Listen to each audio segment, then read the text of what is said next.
I came to a point where I kind of had the choice between, well, either moving forwards in, call it a career in being employed, or doing something by myself. And accidentally or coincidentally, you also had the same ideas at that time. So so that was a spark I needed. Yeah, I guess it's all about the timing. all about the timing. Yeah. Oh. No, that's good. And so what is it about this business, though, that makes you want to get up every day? What do you enjoy so much about what we do? And maybe you can explain it from your perspective as well, what it is we actually do. Why I kind of wake up every morning and like doing what I'm doing right now. I've always loved numbers. Numbers is so like it's out there. 2 + 2 is 4. Essentially, so there's always a correct answer in some shape and form, and it's logical. They don't argue with you, right? No, example. And when I started working in development company as well, like I kind of was sort of forced into the IT bits of the job.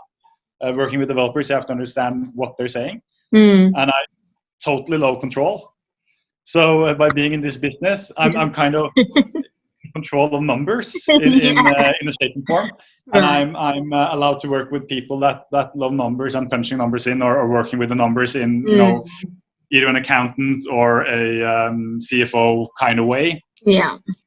Which makes me able to kind of deliver a service that they, well, at least I hope they get some benefits from.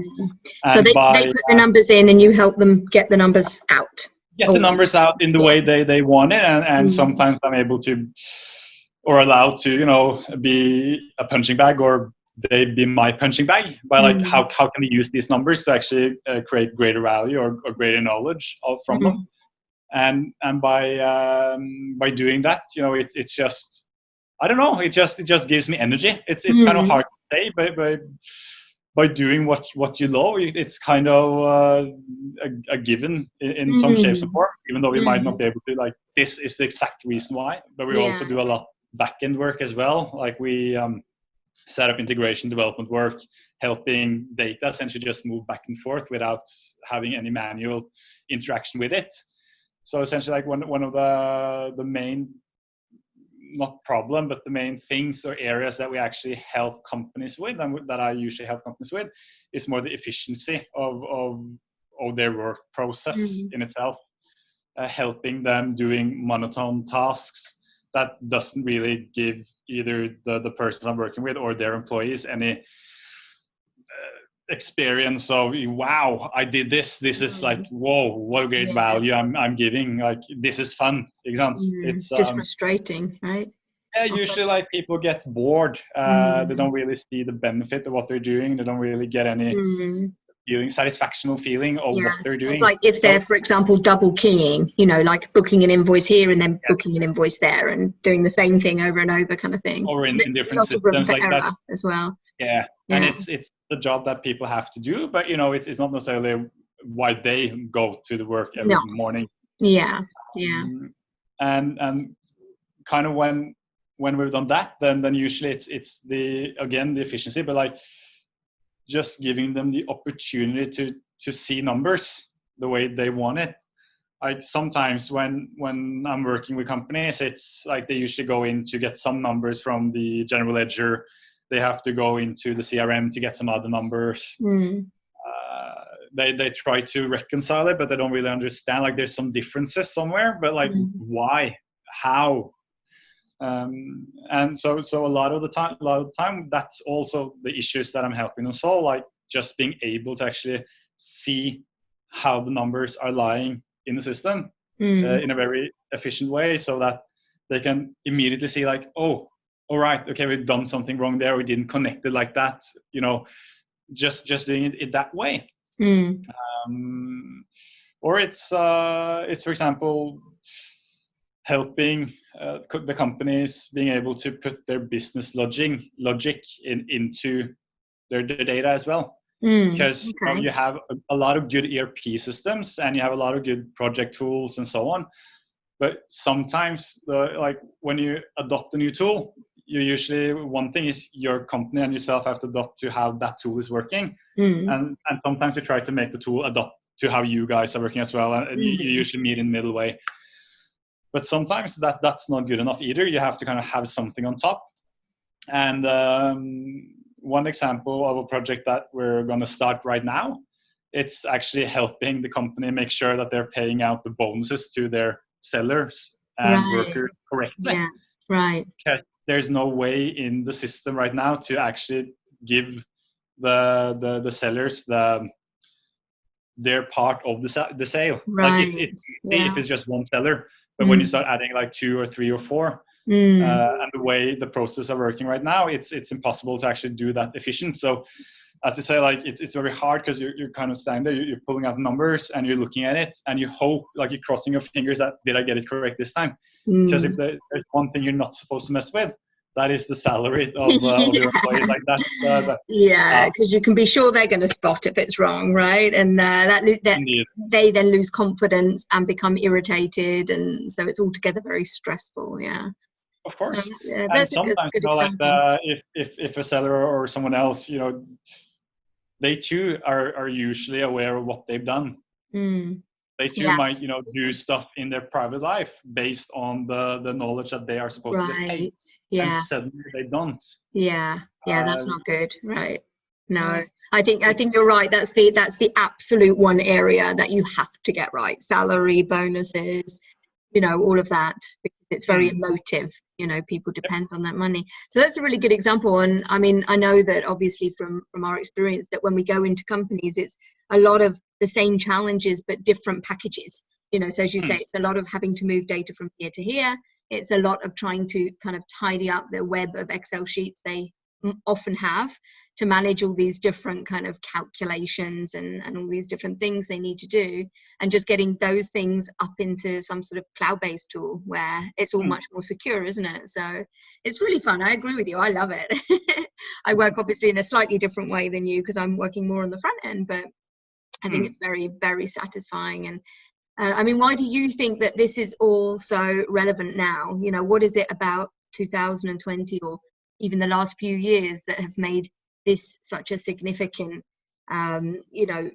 opportunity area? Right now, the value or the cost of these types of products, and also the change we see in employees, where younger generations come in that are more used to more efficient or ad hoc looking at things and moving a lot faster, like the quick decisions. They're restless to do stuff. I think that's kind of forcing the smaller and medium-sized businesses to kind of prioritize. Okay, we actually need to get something in place. We actually need this. And better knowledge of what's happening. Right. Both to actually make sure that they don't fall behind in the market, because other competitors are starting to do it. So it's kind of like a domino effect where before, like, there was maybe I'm not going to put a number on, but like there wasn't that many that really prioritized it and actually used it for the value it was worth. But now that we see that gross margins are going down on different types of product, and you have Corona in which affects both the currency rates, which makes products more expensive to buy in and so on. Like you have to really figure out, where do I earn my money? Where should I focus? What should I probably drop from my my product portfolio or not? Where do we have to renegotiate on certain terms?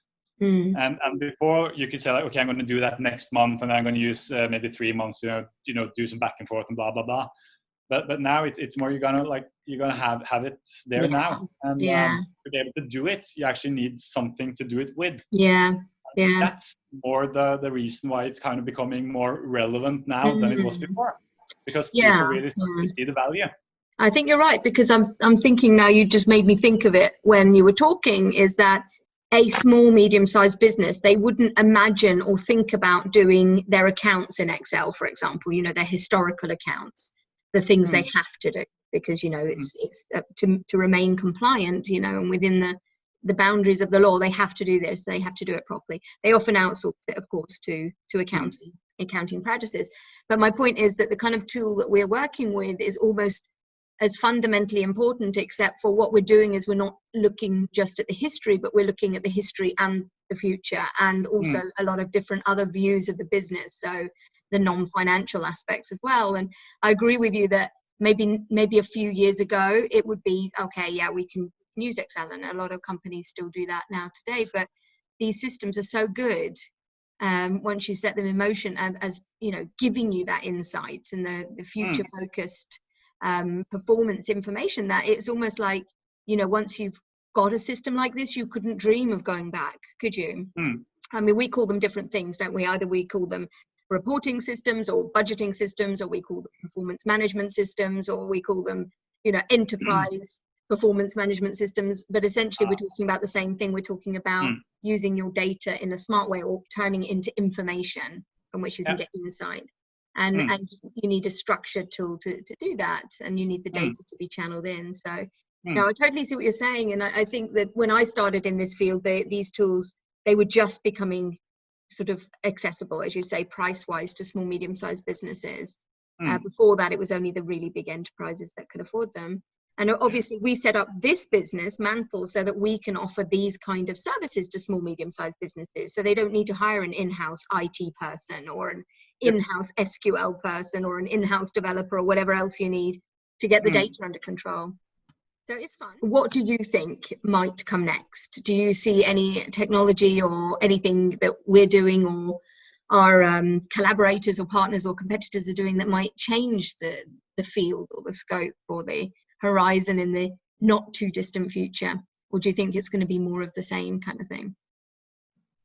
So I think it's more about how people are actually gonna, how are people gonna develop forwards. I think that's maybe the not more the correct. Technology, but the people. Yeah, no, that's a good point. Actually, because I think if you're gonna go into any type of firm right now, there will always be certain areas and tasks that you say, like, this specific thing will not exist in 2 years' time or 1 year time. And that's been said over and over again on different things. Like, someone are saying that you will no longer need an accountant to book your transactions anymore, because you know, our accountant AI will do that for you. And then yes, that might happen for very simple companies, but then again, you have more, you know, advanced companies that actually needs the input of people, or several people, persons to do it correctly. And interpret what's going on. Because one thing is, okay, it's supposed to go here and here based on certain rule sets. Then again, are we able to use that afterwards? So I think that's more about the way, like, how are we as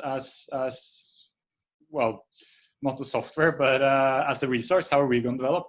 And I'm quite honest about, there are some employees in certain areas and certain branches that will have to make a huge effort to try and adapt to a new possible, you know, daily basis or daily life, to be able to actually make them valuable for the companies they're working at, and prove to them that, you know, even though what I've been previously done is no longer needed in a shape and form, I'm still valuable for you. I can now do this. I can focus over here to help us grow a company, to help us maintain the company, depending on what their long-term or short-term strategic goal is. So if I would say anything in the not too distant future, I'd rather say, like, people have to look in themselves. Where do I want to be? How do I want to develop? Where am I supposed to be in a couple of years' time? How am I supposed to be valuable? And that's probably very attractive, right? To a company, you know, to have those kind of people that want to learn more or do more. You know, obviously, I think that, you know, most of us are aware that there's tons of courses and all sorts available, you know, on so many different learning platforms. So you can learn pretty much anything, can't you? And then it's a case of getting experience and getting the chance to have that experience. So, you know, it's the employees and the employers then, so much more than the technology. I think you're right, because one of the things that I always say, and I know that you probably always say it too, is the technology is just an enabler, right? It's not a magic wand. It's not going to fix anything or everything. It's just going to allow you to be more efficient, as you say. So it's not revolutionary, doesn't necessarily, you know, change or, you know, improve the performance of the business, other than it makes things go quicker, but it's what the people do with that information. And so it's learning to work with the machines. That's very important. What would you say, why Mantle really? Why would a small, medium-sized business come to Mantle? What do you think our strengths are, our unique selling points? It's like we are extremely good at integrations, at knowing the systems, knowing how data should flow, the architecture around things, how you might use that data later on. Ask the sometimes not too fun questions, but questions that need answering. And if a small, medium-sized business, we're going to hire this type of personnel in-house, they might be able to afford maybe one to actually do it. They might not necessarily have enough work for them to be great at it, or to be stimulated, experience-wise. So they might just be there for a year or two before they actually find somewhere else where they can really thrive in and blossom in that kind of area. And or you have other cases where we've seen people have tried to hire them in, they don't have enough work, so they start giving them other tasks that they weren't really hired for, that they're not really burning to do. And again, that lowers their will to work in the shape or form. That sounds a little bit dramatic, but it's it's true. It is, just over time. Yeah, you said about the person who gets hired in, let's say an SQL lady or man, to solve some problems here, and they get given a whole bunch of other stuff to do, and so they might end up being an expensive resource that you're not using, or they quietly slip away. And we all know that it's hugely expensive to try and replace them, or to have had to train them up and onboarded them in the first place. With regards to Mantle, I think one of the things we always say is that we're able to kind of create solutions that work. So we fix anything, really, don't we? We're not trying to produce just out of the box solutions. And I think as long as we get to the data, as we always try and say. As long as we get to the data, and don't believe anything you see on the internet about whether it's accessible or not. But that's the point. We go in, we create the solution, and that might take some weeks, it might take some months, and often it goes a block of time here, and then the company will onboard it a while, and then a block of time for something else, and these things develop over the years, don't they, bit by bit. So what do you think makes a successful project, out of interest? What is the magic ingredients that we need to have? You're not just going to get a system and expect it's going to work. You're not going to just flick a magic wand and then suddenly everything just pops out of the box and are exactly as you want it to be. So the magic ingredient to a perfect project, I would actually say, is openness and a realistic mindset.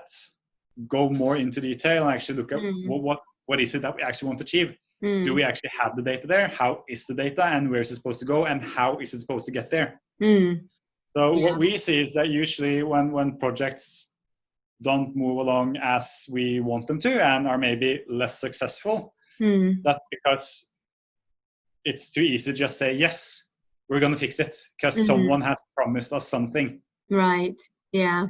And that's usually when the projects are not going too well, because we find out the API wasn't accessible with the amount of data that we were told. It's not possible to send that data into this system in the form that you want to have it in there. And then we end up as sometimes a middleman as well between several contractors, and they expect us to just make it work. And there is essentially no way for us to actually being able to make it work, because we're not either getting a hold of the data or not allowed to put it somewhere. Yeah. So I'm not sure if that doesn't necessarily answer the question itself. Well, sort of. I would say, if I interpret what you've said there, is that it's important to manage expectations, definitely, because a lot of these things you can't test, up front, and so you find out a lot along the way. You learn. So I would say, my answer to that would be, in addition to what you said, that there needs to be a strong project manager on both sides, on our side and on theirs, because there has to be someone there that, that has an interest in completing the project, and around their own organization to find out what's important, all that kind of thing. So, okay, I'm going to ask you one more question, and that is, what is your favorite saying? Well, before I usually say that you create your own luck, because that's kind of like what I feel, and like it doesn't matter like who you are, as long as you don't present yourself to the opportunities will never come to you anyway, you know. But for some reason, after being damaged by working in this field of for too long, my favorite saying now is probably like, expect nothing is working. Then you can never be disappointed. That's essentially like it's a hard saying, but like it's essentially that's the truth. Just expect nothing is working, and you will never be dissatisfied. You will always be positively overrasket. You will always surprised. Yeah, thanks. Okay.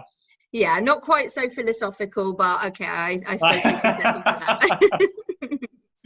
Right. It's I've become a little bit more pragmatic. Yeah, I see that. You know, I don't know if Mantle's ruined you or made you. I'm not sure. It's this is from way before that. Yeah, okay. It's just that the knowledge has become more carved by being able to work more hands-on than before. Yeah, good. Anyway, okay, well, really nice to have a chat. We don't often have a chance for a chat, do we, Espen? Not at this time, no, that's true. Way too busy, yeah. Okay, well, enjoy the rest of your day. And, you too. Yeah, take care. Bye-bye. Cheers. Bye.